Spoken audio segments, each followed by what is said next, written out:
Bismillah ar-Rahman ar-Rahim, and today is Monday, September the 27th, 2021, and I am Farid Younos.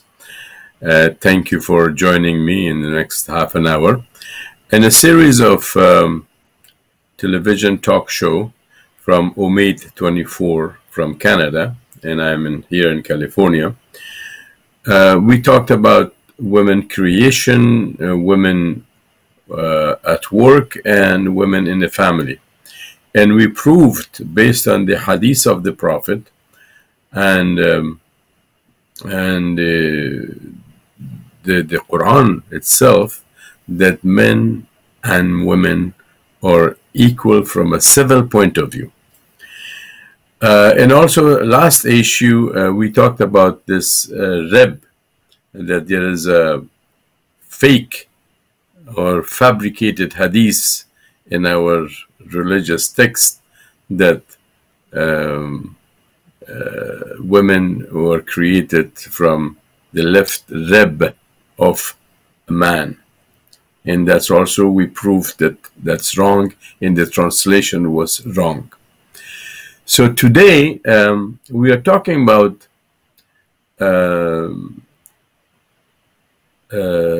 inheritance, that the Quran mentions that men are taking more than women. First of all, the Quran has interpretation. Interpretation of the Quran is based on the time and the space we live in. Otherwise, the Quran would be a very, very old, unuseful book. You hear these issues from Canada or United States because we are here living with the freedom of speech and freedom of mind and freedom of expression. So, Ibn Abbas, one of the leading scholars of Islam, at the time of the Prophet, and he was a cousin of the Prophet,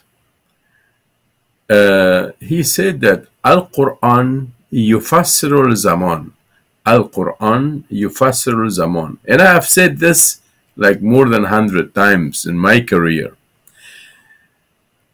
So that statement of Ibn Abbas is extremely, extremely important, because now, with the adventure of science and technology, with the understanding of the universe, with understanding of, discovering of new issues, we need to see the Quran with a different view, in a different lens. And that's a lens of science and lens of technological devices that we have right now, and for example, in the study of stars, or in biology, the study of cells.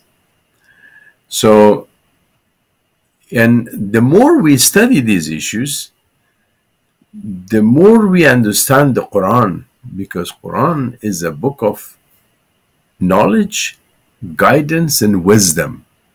So it's up to us to find these wisdoms of the Quran for our own usage. So Ibn Abbas, when he said Al-Quran yufassiru zaman, the Quran interprets itself according to time and space, that's a very, very important statement. So we have to now reinterpret the Quran according to time and space. At that time, 1400 years ago, women did not have any right. 1400 years ago. Imagine. 1400 years ago, women did not have any rights, except a few privileged women that had wealth and some other people working for them. The ordinary women did not have any rights of civil rights. But when Islam came, Islam granted women freedom of expression like men. Like a woman stood up in the mosque and argued against Khalif Omar, and that was because of the freedom of expression given to women.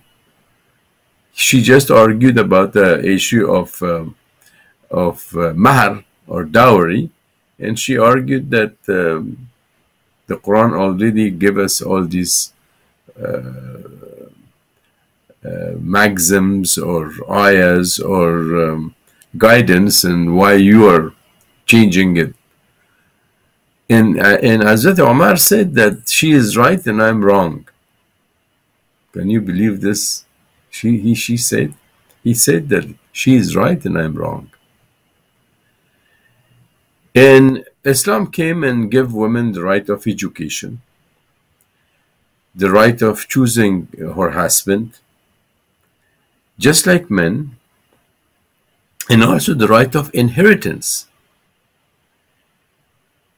In the United Kingdom, that was once upon a time an empire that the British were not even thinking that the sun of their empire will set one day. Just 100 years ago or more, women did not have inheritance right. Just 100 years ago, women did not have inheritance right. And Islam came 1400 years ago and give women the right of inheritance. Besides the right of education and choosing husband, do business, freedom of expression, everything, and also inheritance. But one thing that some scholars do not want to comprehend is that in Islam, there's no such things as social sanction. And this is, from a sociological point of view, is extremely important, that in Islam, there is no social sanction or economic sanction as we have it today. Like we have economic sanction against Iran, for example, that they freeze their assets, for example, or impose some restriction on Iranian goods and services by the West, for example. In Islam, there is no economic sanction or social sanction, because social sanction will cause a disaster socially, and economic sanction will cause a disaster economically, and people become poor and destitute. So Islam will not allow that. So the verse about the inheritance, it was revealed about for that time that women did not have any rights and men were in charge of everything.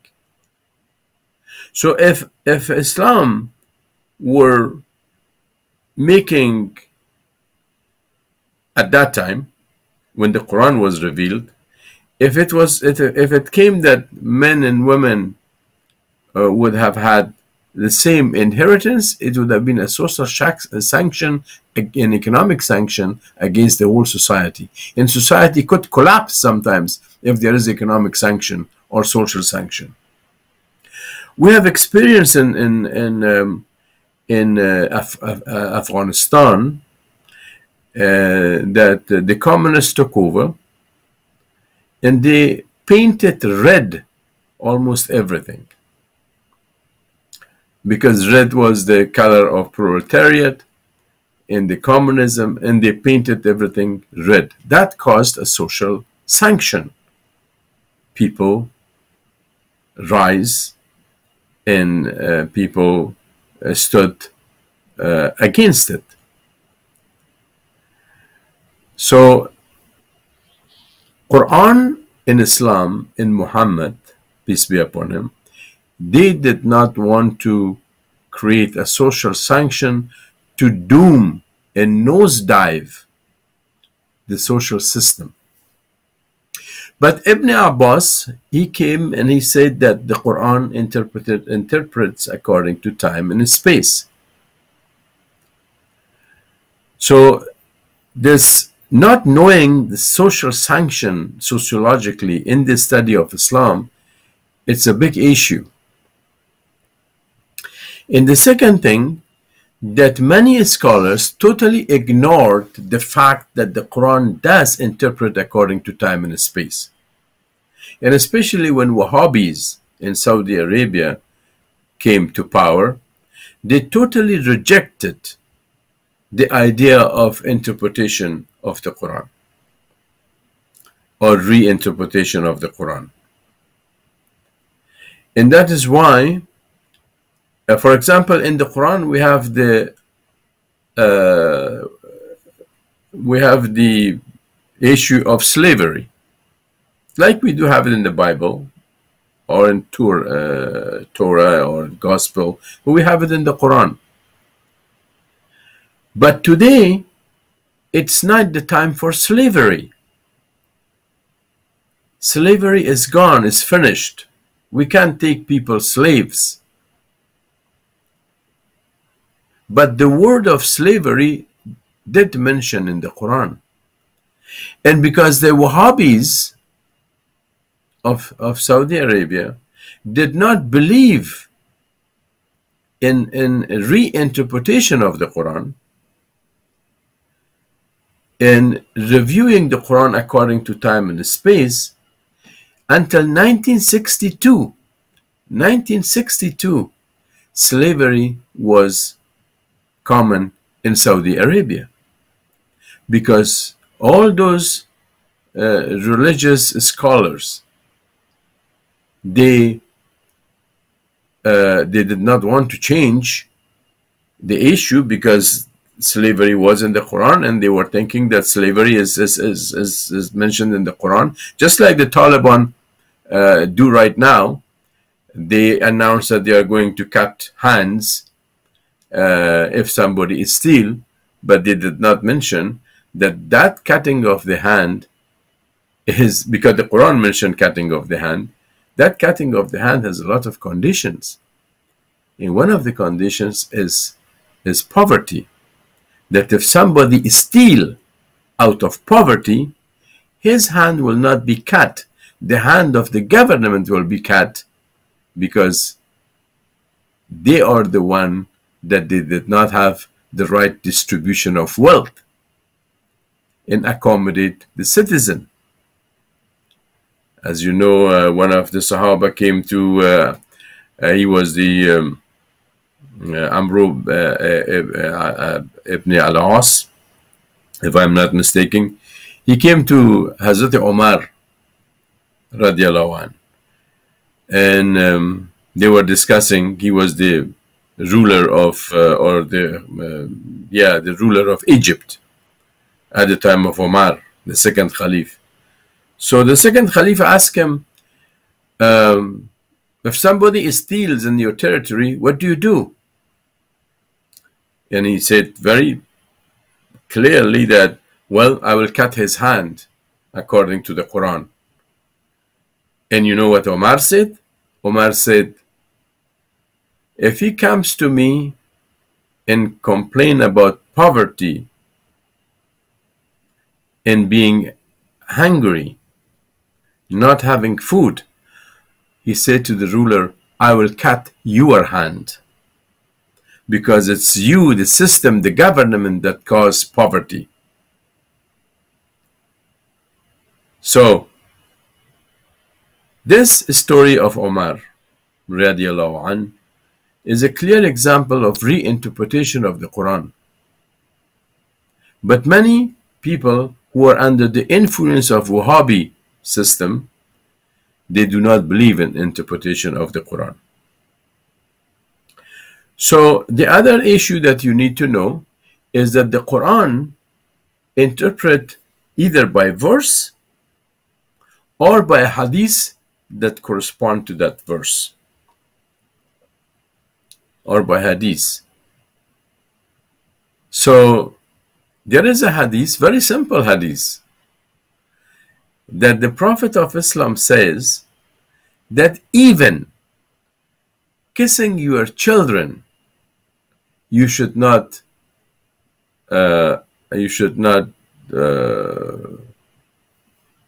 go against justice.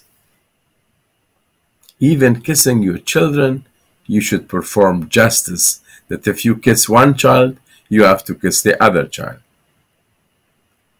That hadith will tell us clearly that when you distribute your wealth, you should not, and he says, the Prophet said your children.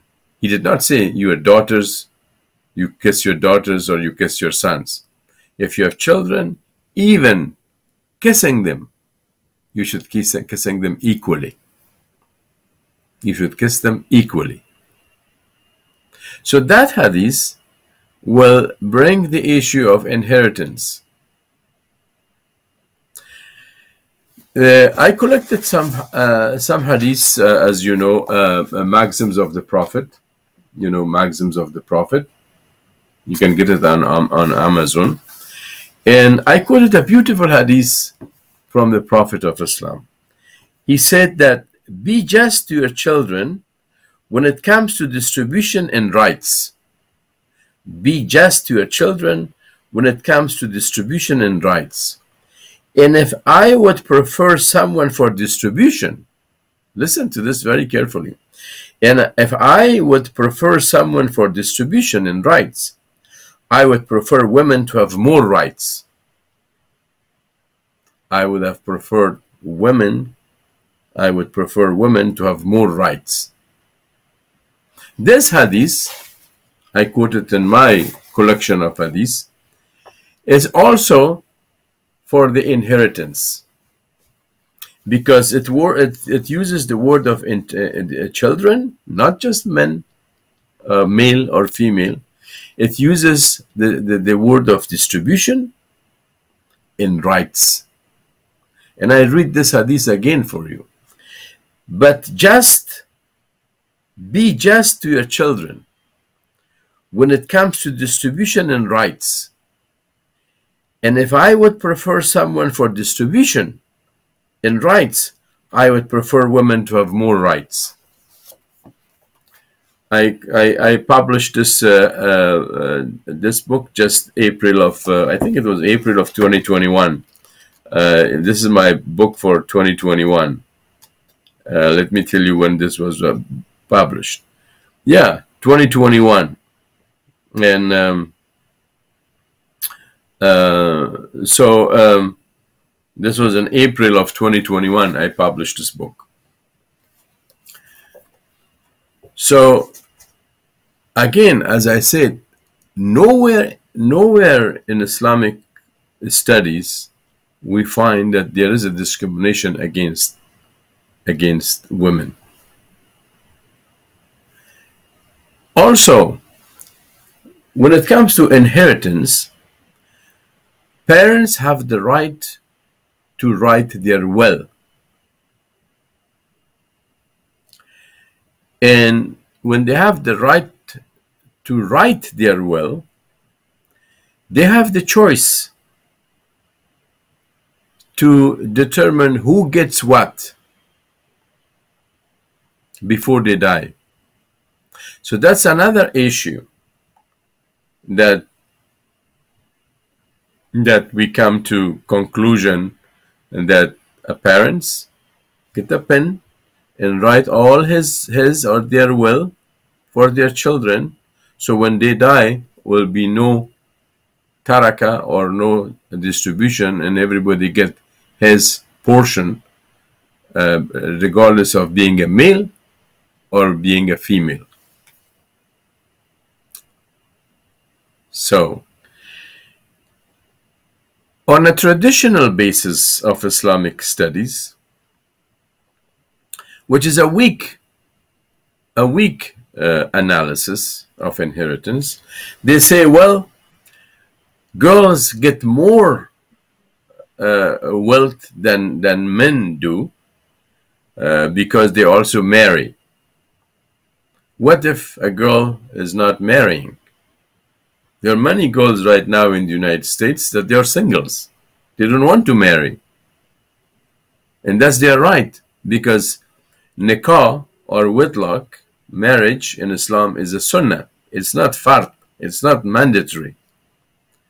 So when it is sunnah, and that's mentioned in all our Islamic books, when it is sunnah, a person being male or female has the choice to marry or not marry. There are many, many women or girls that they do not want to marry. They don't want to take that responsibility of marriage. Or they have a health issue, they don't want to marry.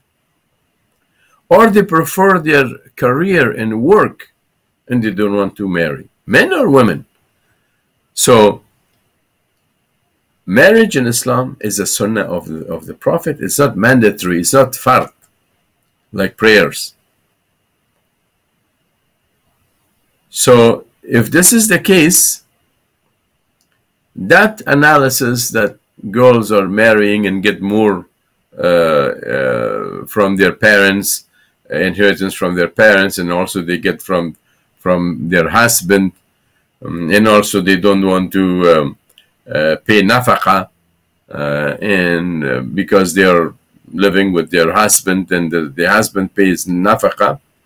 Nowadays, you see, time is changing. Time is changing. Nowadays, there are many families, including my family,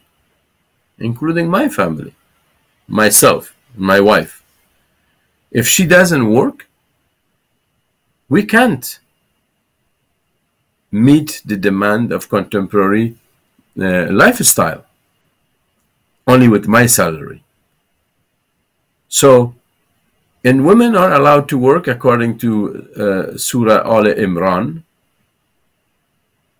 that I will not waste the work of any of you, being male or female. So women have the right to work, any work they want to choose. So the world economy right now is as such that if women do not cooperate with their husbands,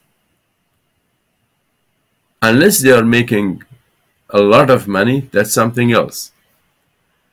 If they are not, most women do cooperate with their husbands. So the nafaqa, the sustenance, is for both of them bring nafaqa to their home. That also make them not only equal, but women play a major role in family economics. Right now, the Taliban, who do not know anything about Islam, they put women at home. And most of these women are widows. And they have children. And now they don't have income. They don't have a brother, they don't have a husband, they don't have a family, male family to work for them. So this subjugation of women to not work, it's against Islam and against the Quran. Because the Quran clearly says that I will not waste the work of any of you, being male or female. So these traditional analysis that women marry and they get more from their husband, and they also get from their father and all that, that's not make sense, because there are right now in our contemporary world, and I see every day, there are many young women in the African community. They are highly educated. They have bachelor degrees and master degrees, and they even have PhDs, but they are not marrying because they haven't found the right person, and that's their choice. But they are very independent. They have their own salary, they have their own apartment, they have their own car. They just live like a man. So that traditional analysis doesn't make any sense, simply because men and women are both are working. They both bring nafaqa or sustenance for the family, and they both play a major role in socioeconomic issues of our society. So inheritance is also a solved issue to me, that if you have two daughters, or if you have one son and one daughter, because these traditional court of law in Islamic countries, unfortunately, they don't allow men, which is the women, to have the same equal rights on inheritance, which is discrimination. And discrimination does not exist in Islam. If discrimination existed in Islam, I would have quit Islam right now, because this is discrimination. The Quran mentioned a few quota, 1/8 or 1/4 or half and this and that, 1400 years ago, because the society was not ready to accept this equal civil rights of today. But today, our girls or our daughters, they are studying just like their brothers. They are making academic progress. They are making more money, some of them more money than their brothers. And ironically, many of our Afghan girls, they support their family, and their parents live with their daughter. The parents are living with the daughter because the daughter-in-law did not cooperate fully, so his parents live with their son. So that's how the system works. Parents, being both of them or one of them, living with their daughter. And some of these daughters are working, bringing nafaqa or sustenance to the family. And this is all illegal according to Islamic Sharia, and there's no problem with that. But the Prophet said that if I was me, I would prefer to give more rights to women. And here we have the Taliban, the stupid Taliban, that they put our women at home. They are not working, and they created a chaotic situation. I mean, as Hazrat Omar said, that if people are hungry, I cut your hand. He said to the ruler, I cut your hand. Right now, Taliban caused hunger and poverty because they don't let women to work. And because these women have to work, they have families to support. And on inheritance, I hope one day, and I'm the only Afghan researcher of Islamic studies who raised this issue, that the Quran interpreted according to time and space, and we have to equate and treat our children equally. And those are the hadiths that I quoted for you.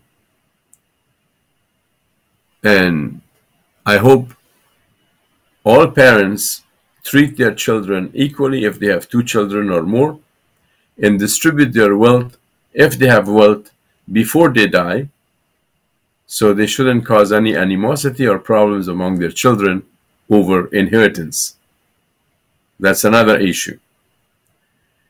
And this was the 3 series of women rights in Islam that I had to explain to you. And I'll see you next week. Thank you for joining me. Until next week, Khuda Hafiz.